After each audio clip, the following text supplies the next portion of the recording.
অহংকারের জায়গা আমার জান্নাতে হবে না, আরশে মোয়াল্লায় হবে না। বলি সুবহানাল্লাহ।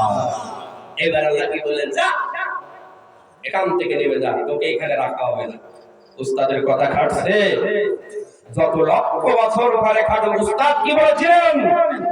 বেয়াদব, আমাদের কোরআনের পাকিশাখ এদেশের শ্রেষ্ঠ শ্রেষ্ঠ আলেমেরা বলেছিল, খবরদার তোমরা আমাদের কিন্তু শত্রু নাও, তোমরা রাষ্ট্র পরিচালনা করছো, সুন্দর করে রাষ্ট্র পরিচালনা করো, কোরআন সুন্নাহর গায়ে তোমরা কিন্তু হাত দেবে না, আল্লাহ এবং আল্লাহর রাসূলের বিরুদ্ধে কখনো কথা বলবে না।